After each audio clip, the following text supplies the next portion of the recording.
La religiosidad es forma sin transformación. Es estructura sin vida de Dios. Hay gente que se preocupó por tener una estructura como creyente, como cristiano, pero sin la vida de Dios, sin el fuego del Espíritu en el altar de su corazón. Entonces solo es forma, solo es religión, pero sin transformación. Y el caso no es parecer ser un cristiano. El caso es que verdaderamente seamos cristianos. Porque quizá por ahí la religión nos acomoda en un punto, en un estado en el cual es como el que va a su trabajo, como el policía, el bombero, el abogado que va a la oficina y se pone su traje el abogado en la oficina, pero cuando sale de esa oficina lleva una vida normal, ya no es abogado fuera de la oficina. Cuando hablamos de ser discípulo, de ser cristiano, como diría un escritor que a mí me gusta mucho, John Stott, dice: el discípulo de Cristo es radical. Da un giro de 180 grados, no da paso a la religiosidad. Mira, la religiosidad es más peligrosa de lo que nosotros pensamos. Porque pon atención a esto. Ver a todo el mundo como un religioso, excepto tú, es el primer paso que estás dando para ser un religioso. Si uno condena a todos de que todos son unos religiosos, el otro un religioso, el otro un mentiroso, el otro un religioso, el otro en la iglesia, pero en la casa, entonces nosotros hemos pasado esa línea y nos hemos convertido nosotros en esos religiosos. Por eso, el primer paso para salir de la religiosidad es reconocer que a veces todos tenemos en el corazón un fariseo que de vez en cuando se revela. Yo creerme no lo digo por nadie, pero por mí mismo me miro al espejo y a veces digo, hay un fariseo de vez en cuando dentro de mi corazón que se quiere revelar. Y ese fariseo es como un pequeño demonio que hay que estar controlándolo. Ese pequeño fariseo es el que te dice, juzga a este, juzga al otro. Ese pequeño fariseo es el que trae división. Ese pequeño fariseo es el que no te deja amar a nadie. Ese pequeño fariseo es el que te hace que tu corazón se llene de odio, de resentimiento, de amargura. Y de vez en cuando, pues ese fariseo sale. Entonces, la religiosidad está a un paso de alcanzarnos a todos cuando nos acomodamos. Por eso la Biblia dice, el que crea estar firme, mire que no caiga. Así que yo hoy te quiero decir que, por favor, no caigas en las garras de la religiosidad. Tener la forma, pero no la transformación. En este siglo XXI hay más estados de WhatsApp cristianos, hay más contenido cristiano en las redes sociales, pero no sé si estás de acuerdo, pero hay menos temor de Dios y menos santidad. Eso es lo que nos lleva a la religiosidad. Creer que ser cristiano es cumplir con ciertas cosas. Por la mañana poner el versículo del día en la Reina Valera en el Estado, subir de vez en cuando al Facebook una publicación cristiana, de vez en cuando venir al culto, hacer un saludo largo, como hacían los fariseos, Dios te bendiga, siervo. Y luego me voy a mi casa y vivo la vida que sé que no está agradando al Señor. Porque el mundo, de alguna manera, lo que nos quiere siempre meter es a la religiosidad. ¿Sabes por qué? Porque Satanás es astuto y cuando ve que no puede con uno de nosotros, usa las garras de la religiosidad. Dice, no te voy a sacar de la iglesia, pero voy a sacar el modelo bíblico de iglesia de tu corazón para que te conviertas en un religioso que condena a todos. Entonces la religiosidad, mira, muy peligroso. Yo en una ocasión dije algo como que es más fácil predicarle a un pecador que a un religioso. Porque tú al pecador le predicas, acepta al Señor y se convierte. Pero es que al religioso le predicas ahora y piensa que siempre está bien. Entonces a una persona que piensa que siempre está bien y que no necesita cambios, ¿cómo le vas a decir que tiene que cambiar? Por eso es más peligroso la religiosidad en el corazón de alguien que el pecado. El pecado se arranca cuando la palabra de Dios es predicada de una manera verdadera y eficaz. Pero la religiosidad cuesta un poco más, porque es un patrón de conducta que nosotros vamos arraigando de alguna manera en nuestra mente, en nuestro corazón, y nos hace tener una cultura religiosa eclesiástica, pero que está lejos de la vida de Dios. Y como he dicho al principio, no se trata de parecer cristiano, se trata de serlo. ¿O no? Se trata de serlo. Entonces, en 2 de Timoteo, capítulo 3 y verso 5, vamos a entrar ya al mensaje. El apóstol Pablo nos avisó de esto. Él dijo que tendrán apariencia de piedad. ¿Te das cuenta? 2 de Timoteo 3:5. Tendrán apariencia, pero negarán la eficacia de ella. Y ahora dice el apóstol Pablo, añade, a estos, evita. Tendrán la apariencia, pero negarán la eficacia de ellos. A esto, ¿qué dice Pablo? Evítalo. O sea que según la Biblia nos marca evitar a un religioso.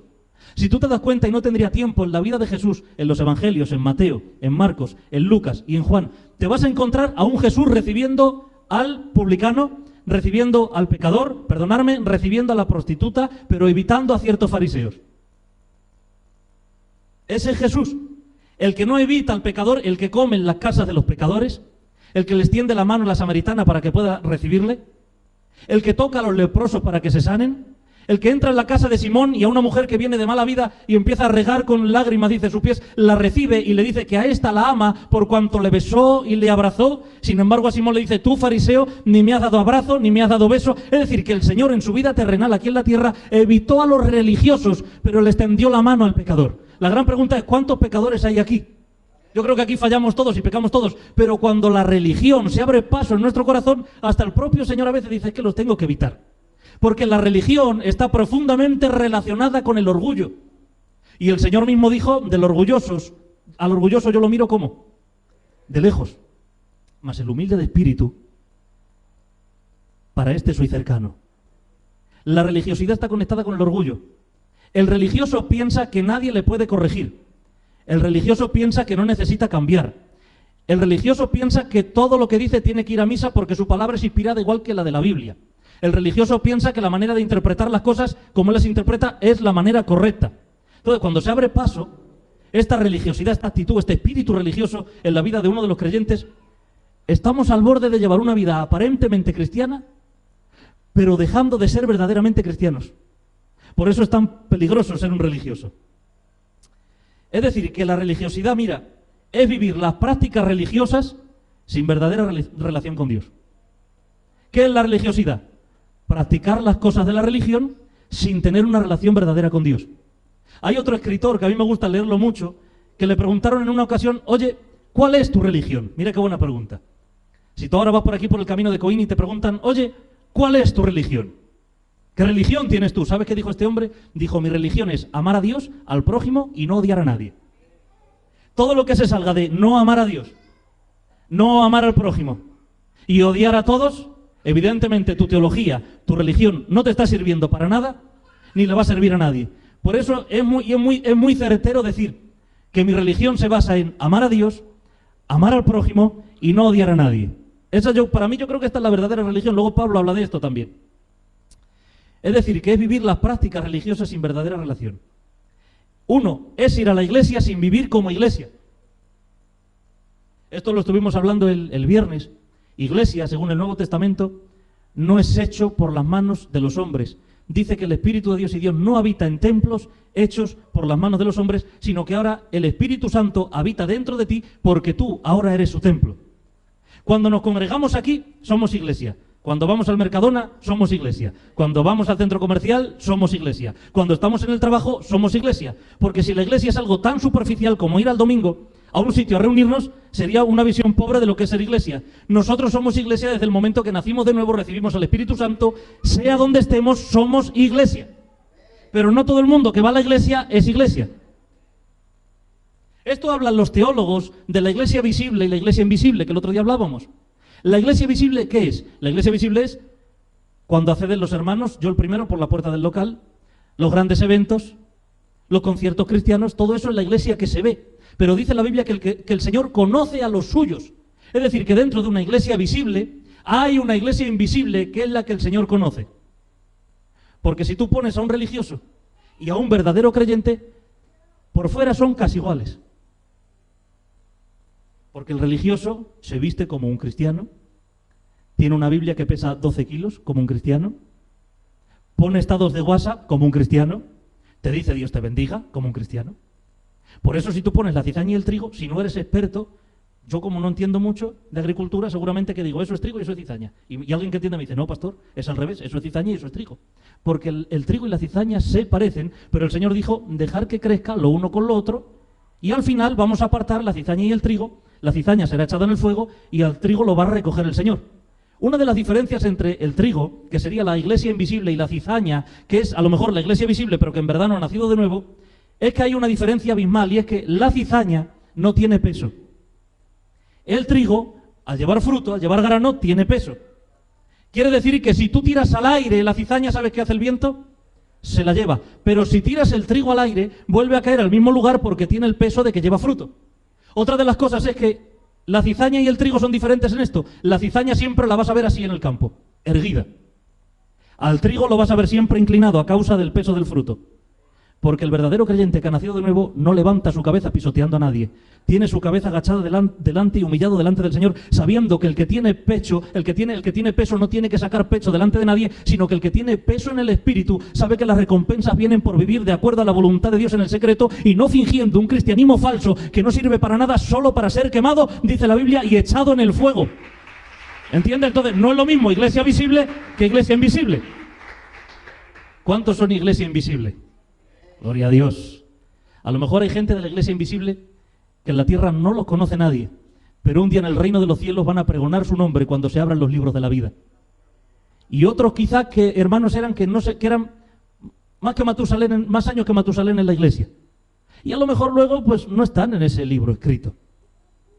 Porque ¿qué te crees que te garantiza la salvación en Dios? ¿Intentar por tus obras impresionar a Dios, lo bueno que soy? No fallar alguna actividad de la iglesia, que no es malo, pero eso no me salva.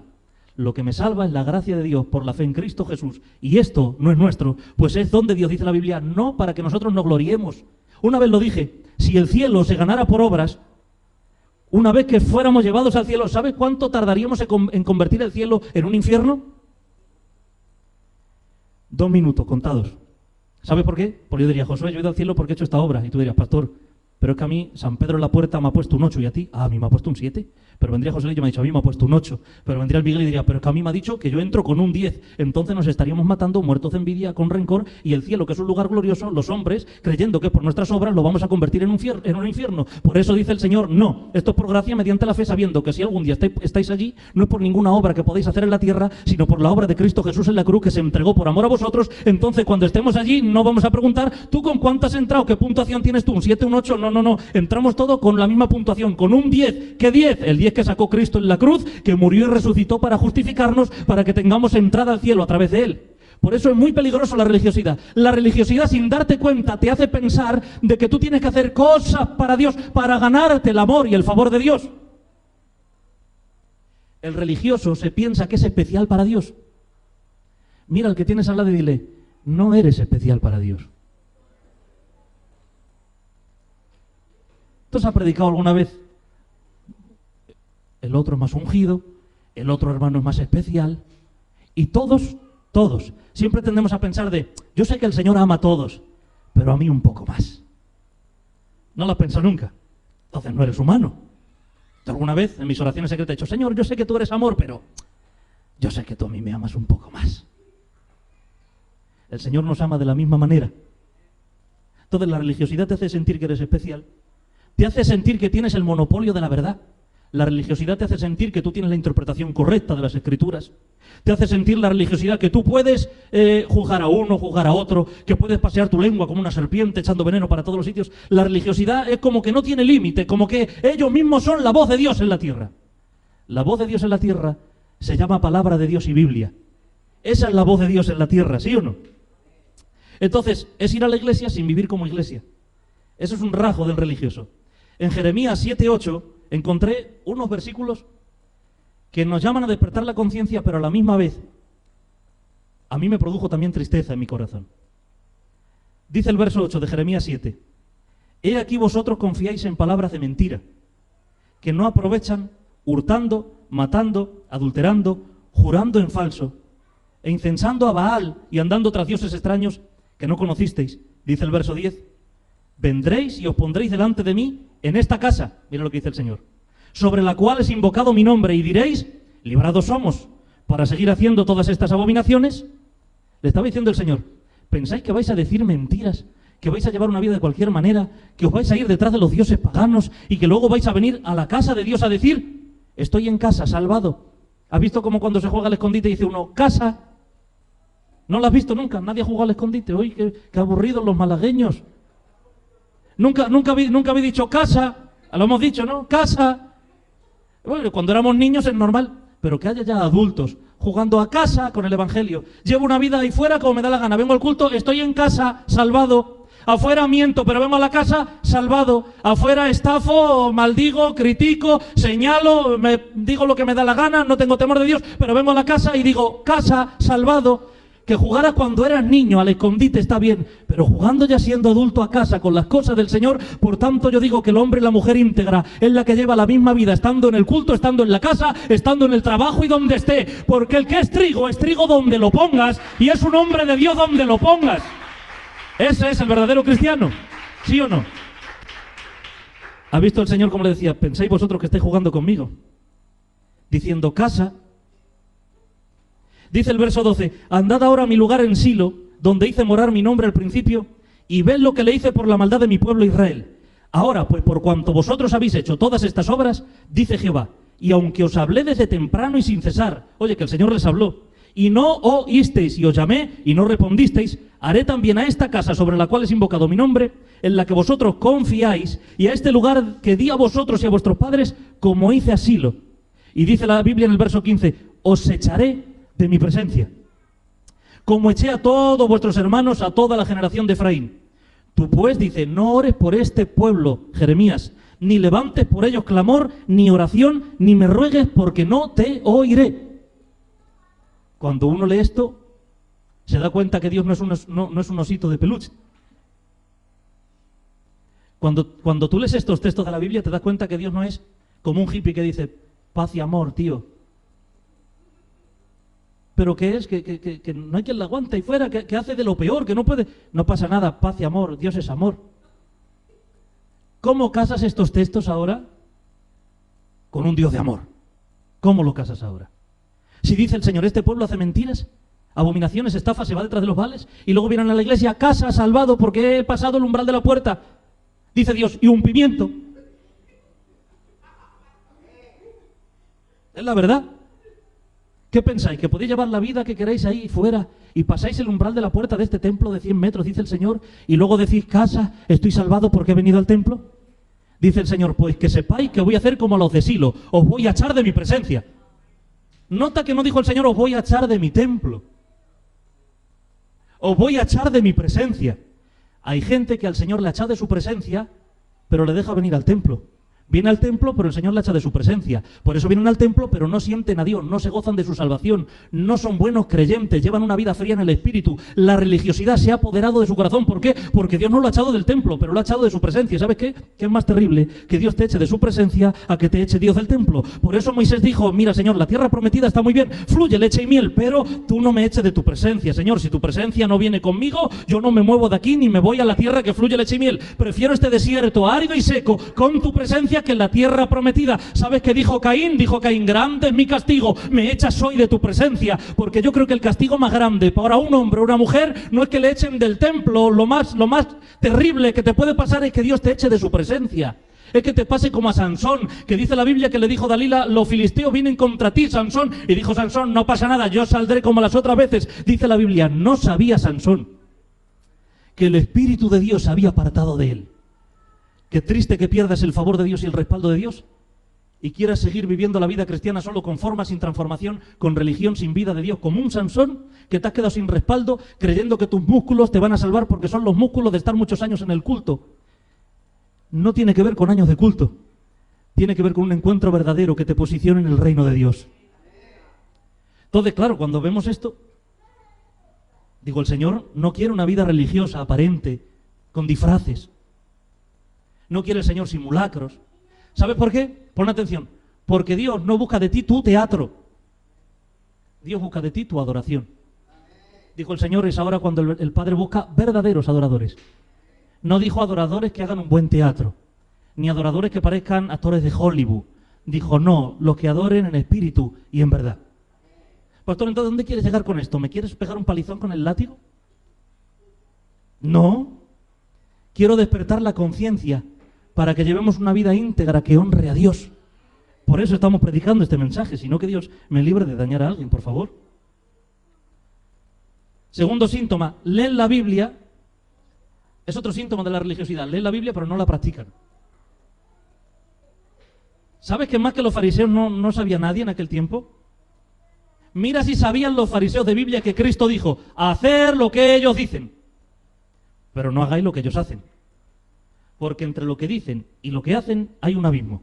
Estaba diciendo el Señor, la doctrina la tienen bien, los principios son satánicos. Porque se puede estar de acuerdo con Dios en la doctrina y de acuerdo en la actitud con Satanás. Si más que en la Biblia que sabía Satanás ya no sabe nadie, es el teólogo milenario. ¿Y es malo? Porque un buen creyente no es el que tiene la información de la Biblia, él es el que ha sido transformado por la información de la Biblia. Cristo esto los llamó los insensatos, los que escuchan la palabra pero no la hacen. Tener información de la Biblia te puede hacer un cabezón como un chupachús. Pero si no practicas la Biblia, jamás serás transformado por la Biblia. Por eso es la religión.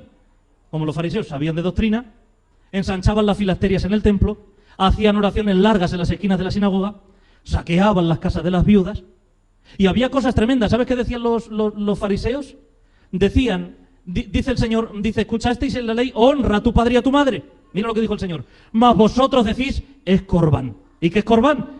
Es que son las ofrendas del templo, el servicio que tengo que darle a Dios, por lo tanto yo no puedo ayudar a mi prójimo, ni a mi padre, ni a mi madre, ni a nadie, porque es la ofrenda del templo. Y añadieron esto, es corban. ¿Y dónde está corban en la Biblia? En ningún sitio. Esto era la traducción, la tradición de los judíos de la Misná y de la Gemara. La Misná y la Gemara, digamos que eran como la tradición oral que tenían los judíos, que se pasaban de padres a hijos, y luego en Babilonia, en Jerusalén, los rabinos, de ahí pues surgieron debates y se formó el Talmud, el de Jerusalén y el de Babilonia. Entonces, muchas de las cosas que decían los fariseos, que están escritas en la Biblia, no estaban en la ley de Dios. En la ley de Dios estaba que tenían que ayunar una vez al año. Pero ellos dijeron, yo ayuno 2 veces a la semana. Lo añadieron ellos. También ellos decían, ¿por qué vuestros discípulos no se lavan las manos antes de comer? ¿Dónde estaba eso en la ley de Dios? Solo estaba para los sacerdotes, no para nadie más. ¿Por qué añadieron esto? Porque era la tradición de los judíos. Por eso el Señor dijo, invalidáis el mandamiento de Dios para seguir las tradiciones de los judíos. ¿Te das cuenta? Por eso el religioso le va a añadir siempre cosas a la palabra. El religioso le añade restricciones y priva de libertad a los verdaderos creyentes. Yo me acuerdo hace años que, vaya infancia he tenido que pasar yo. No podíamos ir al cine porque era pecado, no podíamos ir a la piscina porque era malo, no nos podía llevar mi padre al fútbol porque era malo, no podíamos ir a la playa porque era malo. Y dices tú, qué tontería. Bueno, pues esto antes se hacía así. Si el pastor no se ponía una corbata no podía predicar. Por eso cuentan de una vez que había un muchacho del coro y fue al pastor y le dijo, oye pastor, hemos visto a tal pastor que estaba en la discoteca. ¿Y qué hacía en la discoteca? Dice, ahí estaba fumando, bebiendo whisky, con una mujer que no es la suya, y estaba allí sin corbata, además. ¿Y sabe qué dijo el pastor? ¿Cómo sin corbata, hijo? No le preguntó por el whisky, ¿cómo sin corbata? Hay que disciplinarlo, pero pastor, que estaba bebiendo whisky, pero sin corbata. Porque era una generación que se pensó que la santidad estaba en la corbata. Y la santidad no está en la corbata, sino lo que hay detrás de la corbata, que es el corazón. Porque Dios no vino a transformarnos por fuera, Dios vino a transformarnos por dentro completamente, dándonos una naturaleza nueva. Por eso te vas a encontrar a la gente con forma, pero sin transformación. Otro síntoma es que hablan de Cristo sin conocerle. Hablan de Cristo sin conocerle. Dice la Biblia que en una ocasión había unos hijos de un tal Esceva que iba expulsando demonios, estaban jugando como a los Pokémon. Iban por la región buscando demonios para sacarlos. Era el juego que tenían los hijos del pastor Esceva, que era un judío. Y dice la Biblia que cuando llegaron a un hombre que estaba poseído, pero no poseído un poco, poseído de categoría. Un poseído de categoría, de que tenía unos cuantos. Y dice que le dijo, oye, mira, conocemos al Cristo que predicas, conocemos a Pablo, y le dijo el Espíritu, pero ¿tú quién eres? Dice la Biblia que estos 7 judíos que iban expulsando demonios se fueron desnudos y les dieron una paliza.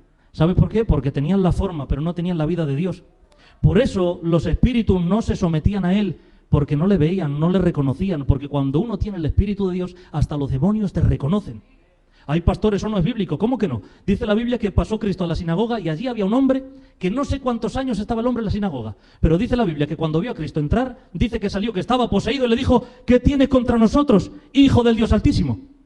O sea que si Cristo no pasa a la sinagoga, el hombre se queda en la sinagoga tranquilamente como un cristiano más, de vez en cuando hasta leyendo la Torá y alguna vez hasta orando y hasta haciendo algún ayuno. Pero en el momento que pasó Cristo, se desenmascaró. El que parecía que no estaba poseído, de momento estaba poseído y tenía un espíritu inmundo que lo reconoció cuando le vio. La gran pregunta es, ¿por qué este espíritu inmundo que estaba en este hombre se manifestó cuando vino Cristo y no cuando había nadie más, cuando no estaba Cristo en aquella sinagoga? Puede ser que aquellos hombres no tenían la autoridad de Dios ni la unción de Dios, porque el que tiene la unción de Dios, hasta los demonios le reconocen. Por eso dijeron, ¿quién es este? A ti no te conocemos. Eso es la religiosidad. La religiosidad es preocuparse por lo de fuera sin importar si por dentro somos verdaderos cristianos. La religiosidad es como ponerse un filtro de esto que te pones del WhatsApp, un filtro de esto del TikTok. A veces a mí cuando me invitan por ahí a predicar y llego y me ven, ah, pastor, me quedan mirando. Pues claro, porque con los filtros, y muy elegantemente me dicen, eres diferente a los vídeos. Porque te subes el maquillaje, el no sé qué, la quitar las arrugas, lo otro. Y cuando llegas y te ven en persona, dicen, no parece él. Claro, normal, si con tantos filtros, parezco Brad Pitt. Tú sabes el Señor desde su trono mirando así diciendo, ¿por qué se ponen estos tantos filtros? ¿Por qué se ponen el filtro de la oración, de la santidad, del ayuno, de la lectura? Si sabemos que detrás de todo ese maquillaje religioso eres peor que Caín. Porque delante de Dios no sirven filtros ni máscaras. Dice la Biblia que una vez la mujer de Jeroboam dice que fue a la casa del profeta y le dijo Jeroboam, oye mujer, disfrázate y vete a la casa del profeta, pero ponte un disfraz para que no te reconozca. Y dice la Biblia que ni entrando en la casa la mujer, ¿sabes qué le dijo el profeta? Pasa, pasa, mujer de Jeroboam. Porque al Señor no hay quien le engañe. A mí me podéis engañar. Entre vosotros os podéis engañar. Al Señor créeme que no. El Señor puede ver lo más escondido de lo profundo del corazón nuestro. Y las miserias más grandes el Señor las conoce. Y las virtudes más grandes el Señor las conoce. Por eso delante de Dios ni sirven simulacros, ni disfraces, ni a Dios, mira, a Dios no se le puede engañar como si uno estuviera en Halloween.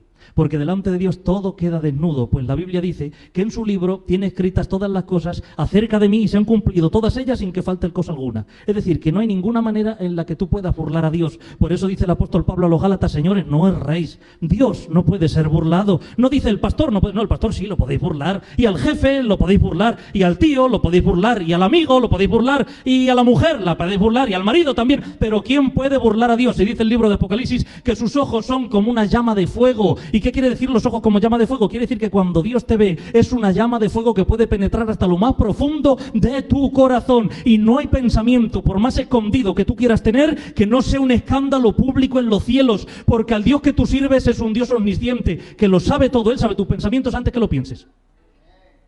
No has pensado tú mal de alguien, todavía no has pensado y Dios ya sabe ese pensamiento. Entonces la religiosidad delante de Dios, la realidad es que nos sirve.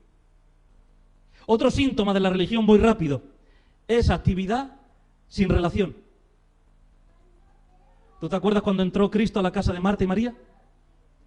Le dijo el Señor a Marta, Marta, estás afanada y turbada. Marta dice, ¿yo por qué, Señor? Llevo toda la mañana limpiando la casa.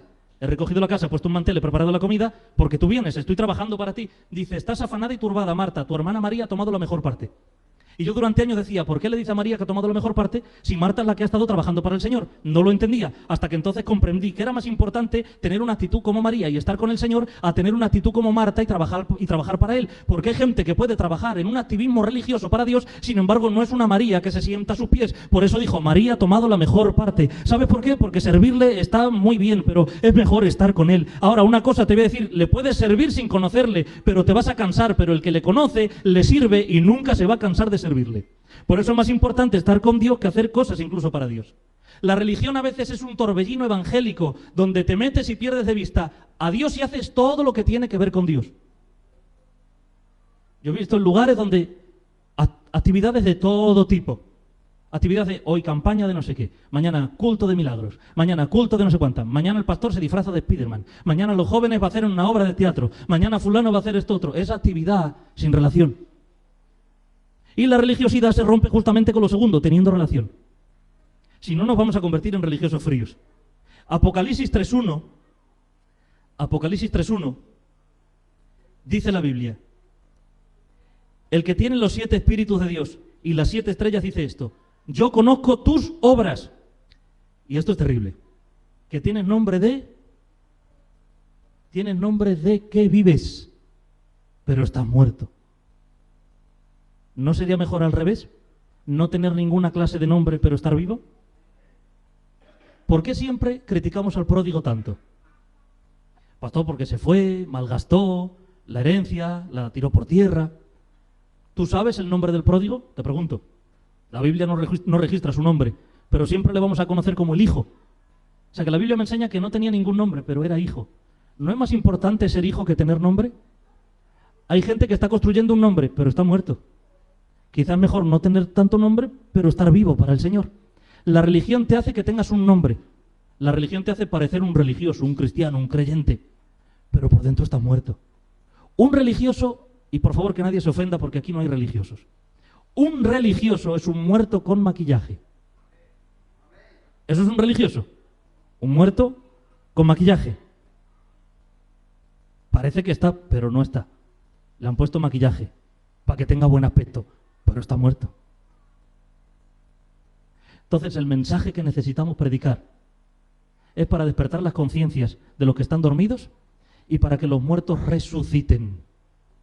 No para entretener a un pueblo, para que al final se haga religioso sin ningún tipo de vida de Dios. Si no, sería una pérdida de tiempo, ¿sí o no?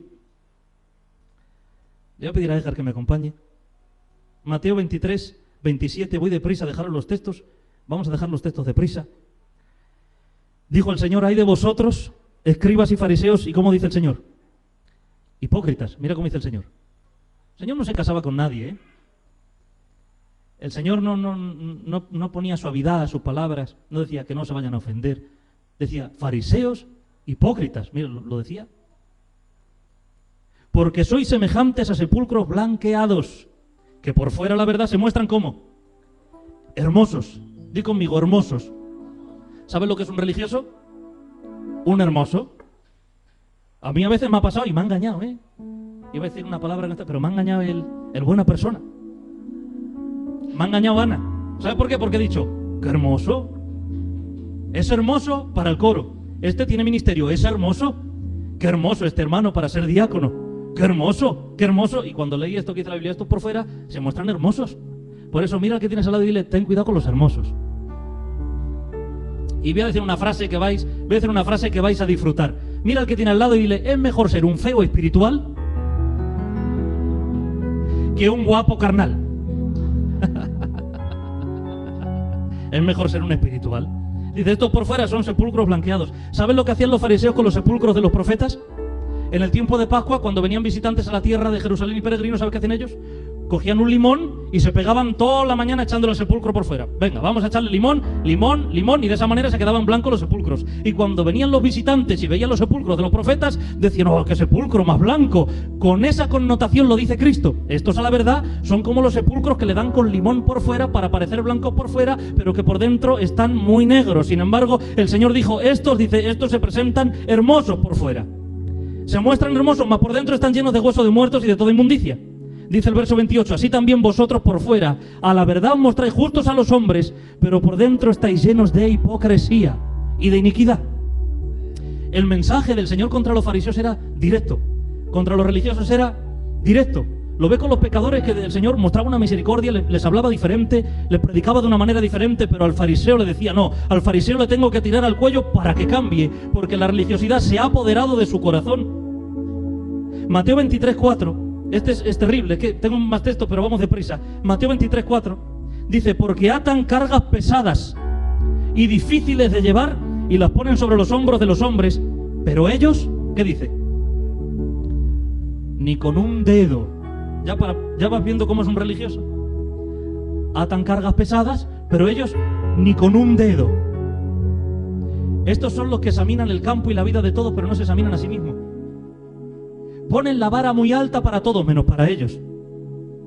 ¿Sabes a veces yo lo que he dicho yo? He dicho, ese hermano es un pecador, ese hermano es lo peor de la tierra. Ese hermano, desde que el Señor no lo quiere ni el Señor. Y cuando yo luego he fallado, ¿sabes qué he dicho yo? Yo he resbalado. El otro es un pecador. Yo tengo mis fallos como humano. ¿Por qué le quitas hierro al asunto cuando la cosa trata de ti? Los hijos de los demás son unos perdidos. El hijo de fulano es un perdido. La hija de la otra es una bala perdida. El otro es un golfo. Cuando se trata de tus hijos, mis hijos, Angelito tiene 15 años. 17 años tiene la criatura, como cantaba la Salvadora. Tiene 17 años. Eso es religiosidad en estado puro. Poner la vara muy alta a todos y para ti aplicarte la gracia. Es la ley del embudo, para ti lo ancho y para lo otro lo estrecho. Mis pecados los limpia la gracia y la sangre, pero para los tuyos ni la sangre de Cristo. Que Dios reprenda toda mentalidad religiosa donde está siendo operada por Satanás mismo y tiene un velo en los ojos y tiene la mente embotada de religión, pero no tiene la mente de Cristo para poder valorar a los demás ni para ganar a los hermanos cuando caen en el camino. ¿Sabes? La iglesia es el único ejército que cuando ve a un hermano en el suelo no lo levanta, lo remata. Pero nosotros tenemos que ser llamados a otra cosa diferente, por favor. Levantar al caído, restaurar al caído, arreglar al que esté roto, dar consejos de vida, abrazar al que lo necesite, extender la mano al caído, no hacer prejuicios de nadie, amar a todos, abrazar al que le haga falta, compartirle la palabra de Dios, aplicar misericordia, no ponerle la vara muy alta, porque quizá la vara tan alta que pones tú a veces te puede tocar a ti también. Por eso es peligroso poner la vara alta a alguien, porque esa misma vara, dijo el Señor, de la misma manera que vosotros medís a los demás, así os van a medir a vosotros. Eso lo dijo el Señor.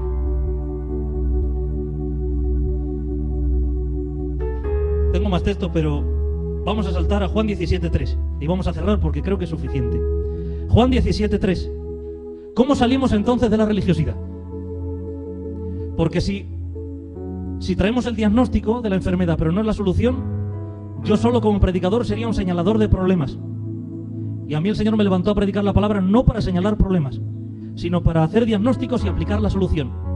Dice la Biblia que en una ocasión, dice que iba la compañía de profetas con Eliseo, y dice la Biblia que cuando le trajeron de comer a los profetas, probaron los profetas de la olla y dijeron: varón de Dios, en esta olla hay muerte, así hay gente.